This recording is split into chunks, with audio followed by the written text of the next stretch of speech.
Lecture 13, Q&A. Yeah, so the question here is, what does it mean when we say 64-bit representation, 32-bit representation, 16-bit, 8-bit, et cetera, et cetera? So what it's referring to, so typically where you'll see this referred to is when they'll talk about things like the color depth on your monitor, right? This is a big graphics terminology, 64-bit graphics. Yeah. So what is that referring to? It's only referring to the number of unique integers you can represent with a single number. So for example, if I have an 8-bit number, I can represent 0 to 255, right? 256 total numbers. So when you had 8-bit graphics, you only had 256 distinct colors. When I went to 16-bit, I now have 2 to the power 16, whatever that is, 2 to the 32, 2 to the 64, et cetera, et cetera. So when we say 64-bit representations, it means how many distinct integer valued. Now, programmatically, you can go beyond that with these things called big nums, and there's ways of numerically representing big numbers. The silliness of a lot of this is in the human visual system has fundamental limitations on how many distinct colors that it can represent. By the way, I have to make a disclosure. My wife is a neuroscientist and a vision scientist, and it always makes her crazy when I talk about the human brain. And I think she's like lurking around here somewhere, so I'm going to talk quietly. Bring her on in, you know. Or otherwise, crap, she heard me.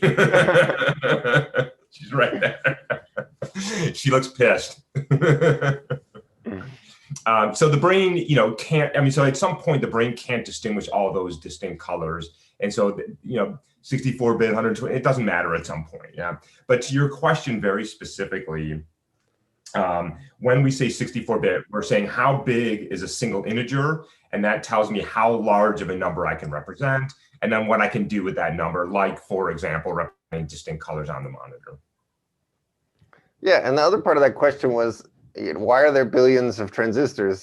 Could we only need 64? Well, you want to represent lots of different numbers, and you also want to represent the ability to perform operations on many of those numbers, sometimes actually all at once. So the logic for performing some of the stuff that we'll see on Wednesday, like how you add two numbers together, is actually built into the chip. It's not like there's a program running in software that adds two numbers. Instead, it's part of the circuitry of the hardware of your computer that's adding those two numbers together. And whether that adder is built to operate on 32-bit integers or 64-bit integers is a decision that the hardware designers have to make. And then the software has to all kind of take advantage of that. So modern computers typically are built on 64-bit integers as their kind of like basic unit. And that's like a fact about not how the memory is stored so much, but about how the central processing unit manages all this information. So if you want to like store a bunch of numbers and operate on a bunch of them at the same time so that the computer could, for example, be adding these two numbers and these two numbers because you need to add them both, so you might as well do them at the same time, then all of a sudden you're getting a lot of transistors. Yeah, it's a really good point, and I missed that part of your question, so I apologize. But yeah, so what you're going to see is the transistors can be used to represent, just store a number, but it's also going to be used to do computation. And they are the very building blocks of both storing data and computing on that data. And you'll see that, I think, in Wednesday's lecture. The next question was, how is the arrangement of transistors determined? Are half of them in series and half of them in parallel, or something else? So these are, as John was just saying, these are done beforehand. So what happens is I need some special circuitry to add two things together. And you don't know how to do that yet, but you will after Wednesday. And so I say, okay, how many AND gates do I need? How many OR gates do I need? And I wire them in, and then that's it. It's not like we're on the fly rewiring these transistors to do various computations. I think there was a time when that was sort of popular, and I don't know if that still is anymore. There was this notion of sort of dynamic reconfiguring, but I don't know but basically these things are hardwired. You decide what you need, what computations do you want to be able to perform on your computer, and you wire them in, and then that's it. And then you get to use that circuitry, and then the operating system and the controller says, okay, send this information over here. There's a circuit to do that. Send this information over here. There's a circuit to do that. So once you decide what you want, the nature of your computation is, you figure out, and you'll see what the pipeline is. We will actually design circuitry. I'll show you how to do addition and a few other things. and there's just a pipeline for doing it. It's really quite straightforward, actually, in the simplest case.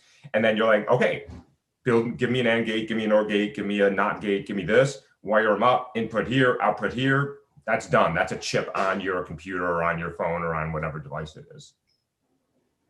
Yeah, exactly. And those basic operations are there on the chip. And if that's all that you wanted, then you could have kind of a smaller chip than we have today. But basically what's happened is that common combinations like addition or taking a logarithm or whatever happen so often that it makes more sense to build a circuit that's kind of especially for that, in addition to the basic ones that just run and or not. And those more complicated circuits aren't anything more than just like a bunch of and or nots all chained together in the right way.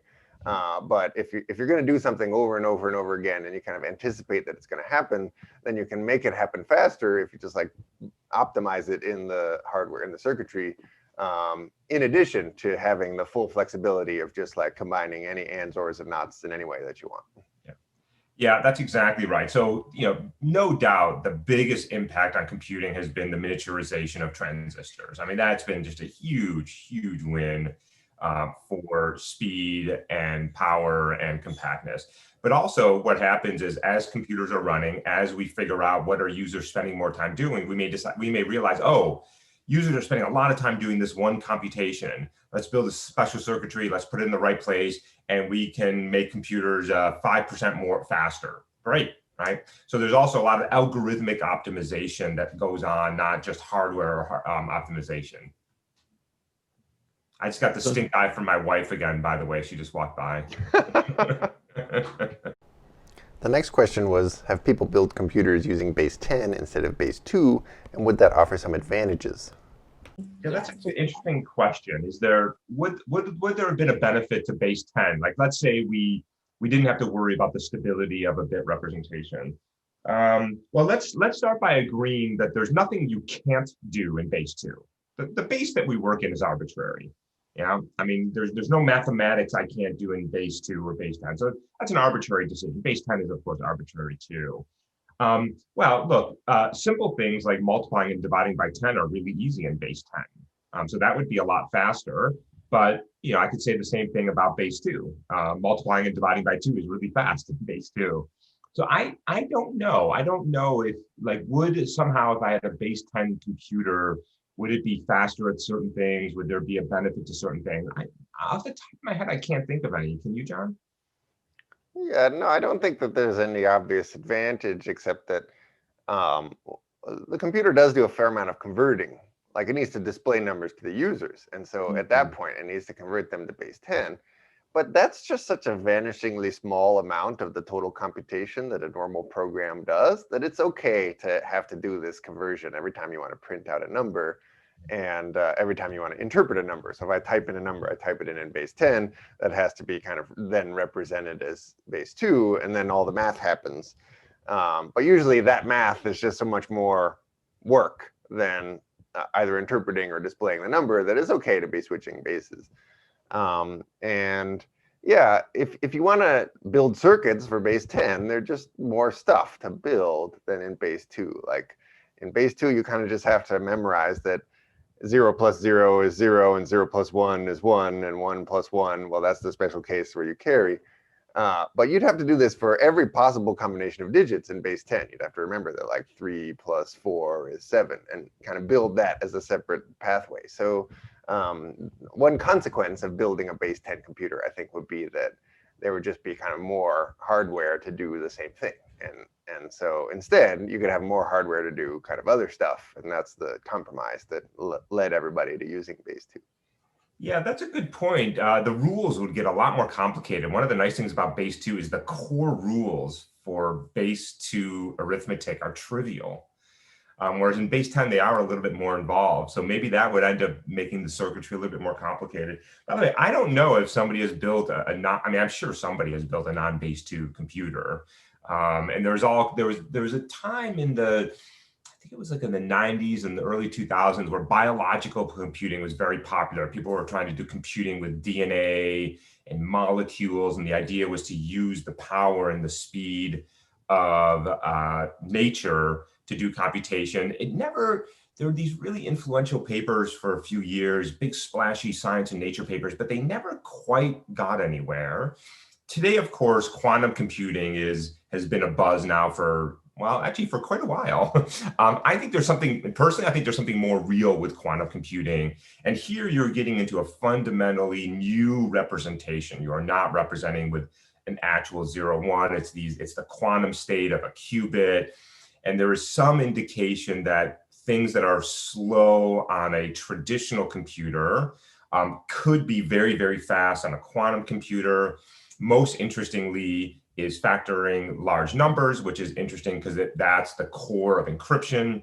So organizations like the NSA are very interested in this because if you can build at scale quantum computing, you can break passwords. And that you cannot do in a traditional computer. So these new computing paradigms where you represent information differently have been around for quite a while. There's a whole field of optical computing where you represent information with light, and that light moves through optical trains. Nothing really, I mean, they're all sort of interesting and insightful, but in my opinion, really it's quantum computing is the one thing that has been slowly but surely trickling up. John, you may know more about this. There's this Canadian company that claims to have built a quantum computing, but I think it's controversial, and I think many people have doubted whether it's a true quantum computer. And so there's still some uncertainty about the real nature of what is feasible today with a different paradigm. My understanding is that it was just last year that someone claimed somewhat credibly for the first time that they had performed a computation that otherwise wouldn't have been easy to perform. Yeah. But they got to kind of choose the computation. So instead of having this be like something that's generally useful at this point, it's still kind of in proof of concept state. Yeah, and I thought there was still some controversy around that, or at least I saw some controversy. I don't know if it ever got resolved, but I think there's something there. And I think, when that breaks through, it's going to be a fundamental shift in the way we do computation is my guess.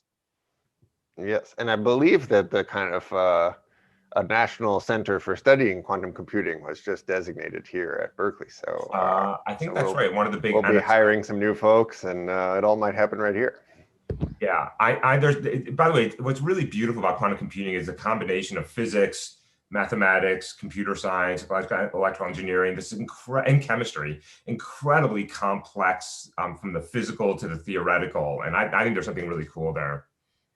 But, Honey raised a great point about talking about kind of different ways of building computers and sort of what's the history.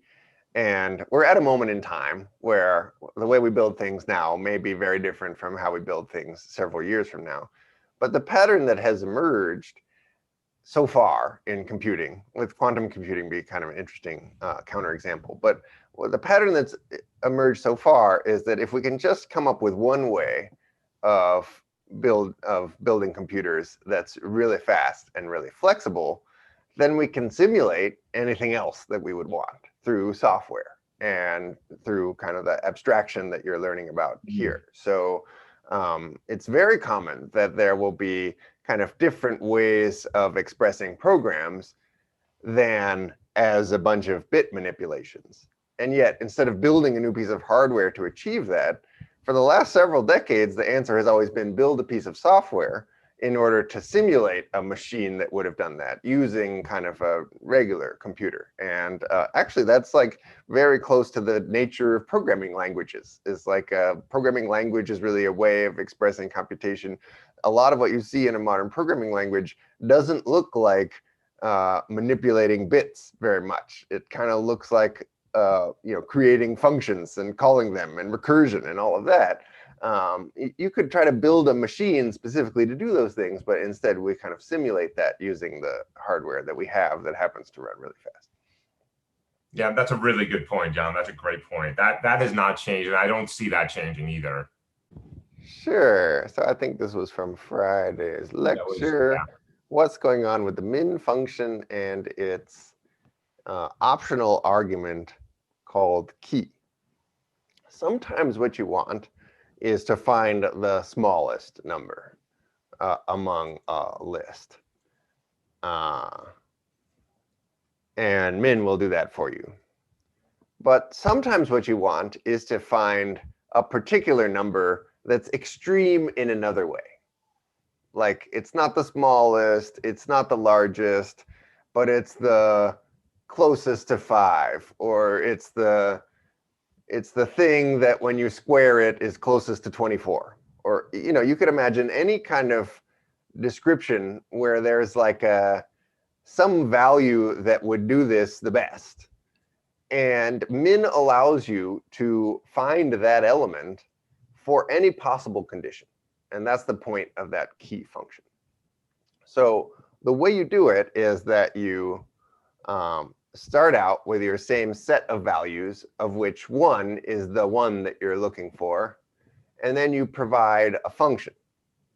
And this function is going to be called on every single one of these values.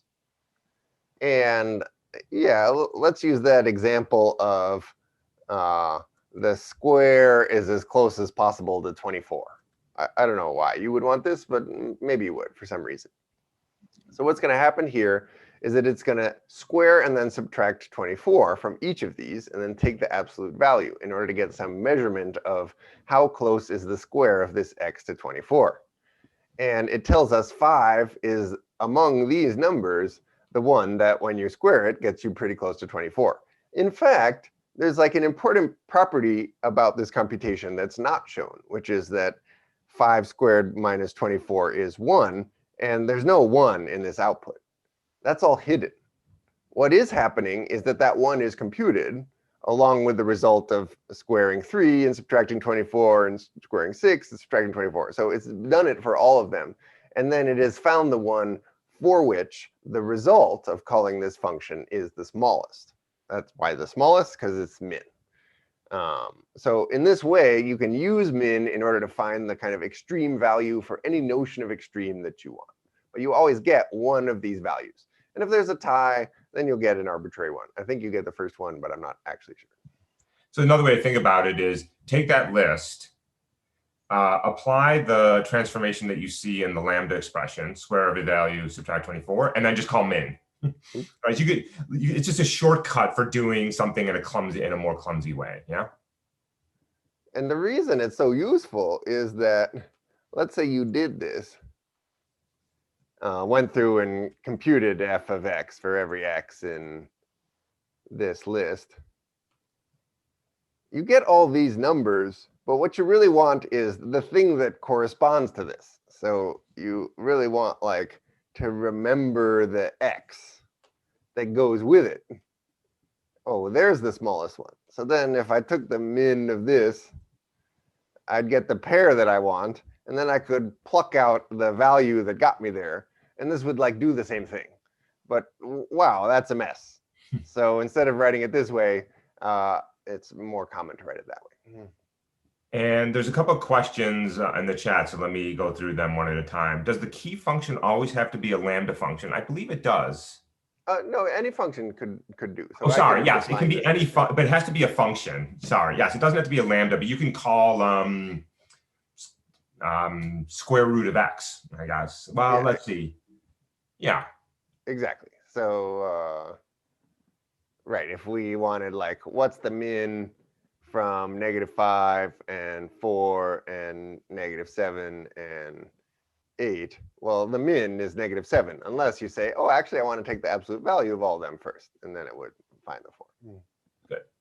And also, what if you wanted a key function to take multiple parameters?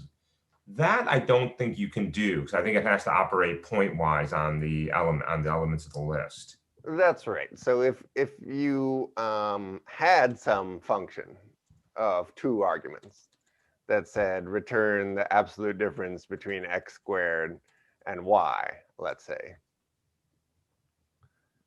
you wouldn't be able to use that as a key because it takes 2 arguments. And the whole idea is that we're going to call this function on each one of these individually.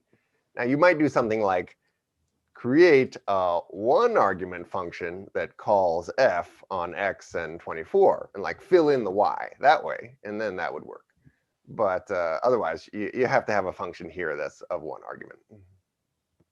Okay, there's a question here. When you took the min of a list of lists, what determined what the minimum was? So I think we're referring to this line. Yeah, so we had this thing, Yes. and to find the minimum, you'd have to like compare that to that. And it's weird because this is smaller than that, but this is smaller than that. So which one is it? Well, this is something that just happens to be defined in Python, is that when you're comparing two lists, you compare their first elements. And if one of them's smaller, then it uses that one. By the way, I think that's ridiculous. I mean, that I just seems like there's a lot of things in the Boolean operators that I've always found slightly annoying about Python, but that one always bugs me. Yeah. Okay. Okay. Did we get your? I think Tan seemed to have lowered. Yeah, you good, Tan? Yeah, thank Okay. you. At the end of the min has square bracket 1 mean the first element? Yes. Well, it's what's in the position 1, so it's the second element. Yeah, so in this monstrosity, wait, what have I done? Oh, I changed F. Right. Oh my goodness. All right, there was an old F. So in this monstrosity, we evaluated this expression to get a pair. And like a sensible thing would be to give this a name. And then P1 is the 5, and P0 is the 1. And there's no P2 because it's not that long.